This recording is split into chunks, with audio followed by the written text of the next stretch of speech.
So today I was meant to be off to Vicarage Road to watch Watford v Plymouth, but unfortunately the M25 had different plans. Hence why you find me rummaging through someone's allotment as I made the last minute switch to go to Great Wakering Rovers instead. I'll be honest with you, this wasn't really by choice as it was the only game I could get to in such short notice. I actually have been to Burroughs Park before to watch Great Wakering Rovers early last season, so I was excited to see if anything had changed since then.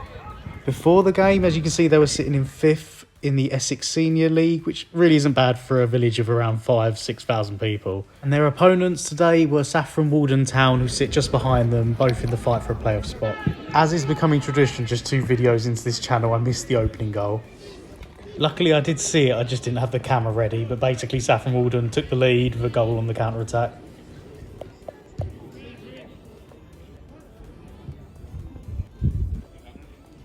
This goal seemed to piss Wakering off quite a lot because after that they were absolutely flooding the Saffron Walden goal with chances and corners, but none of which went in.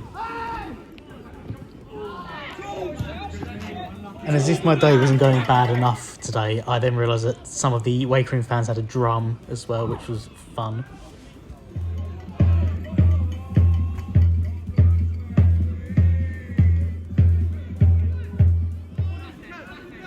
That was basically it for the first half, and I managed to find the world's smallest press box hidden away in the one seated stand. And ignore my fingers, but I managed to grab a cheeky pin badge from the tiny club shop, which wasn't there last time I visited. And you know that halftime means we have to check out the programme. Unfortunately, this was another online edition.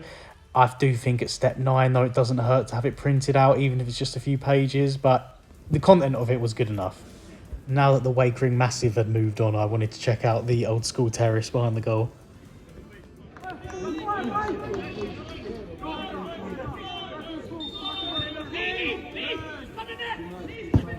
In the second half, I decided to stand on the opposite side of the ground, and it actually was a much better view. I mean, look at that old school scoreboard, by the way, jeez. It was a much better view from up here, and I was a safe enough distance away from the ultras.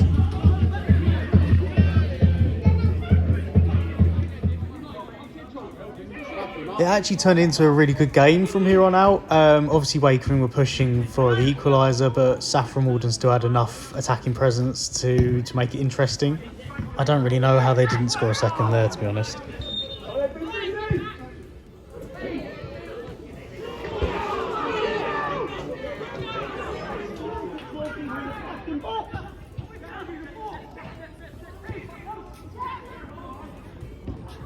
There we go!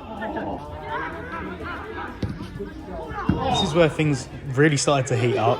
One of the Saffron Walden players got a sin bin, which I didn't even know was a thing. We have to sit on the sidelines for 8 minutes for, I think, foul and abusive language towards the ref.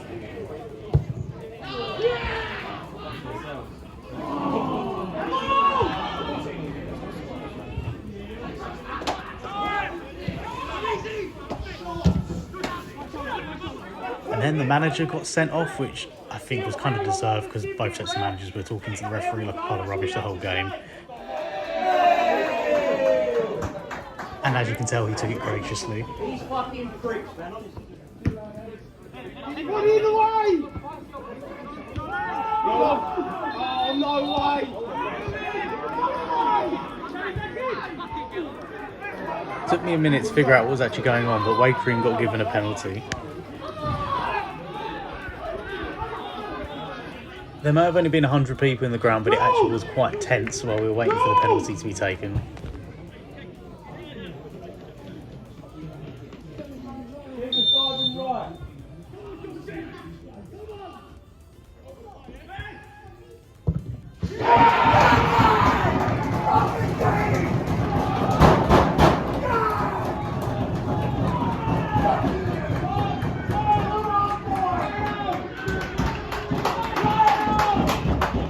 After Wakering equalised, I felt brave enough to go stand by the ultras again to watch the last 5 minutes.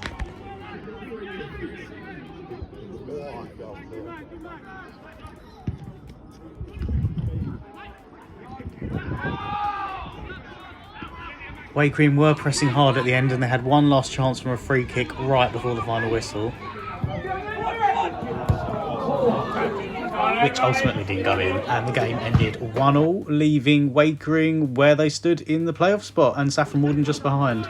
So now for the ratings, and first of all, aesthetics. I like the look of the ground. It's quite cute and small, but it does need a lick of paint. It is a little bit run down, so I couldn't give it much more than a 12. Facilities, there is a clubhouse, there is food, but no vegetarian options really. Little club shop, some drink, but needs a physical programme, so I can't give it much more than a 10. There was a really good atmosphere, and I know I joked about the ultras, but they did make it quite lively, and the rest of the crowd was good as well, so a solid 15 there out of 20. It cost a tenner to get in, so that's pretty good, so we'll give that a 9 out of 10.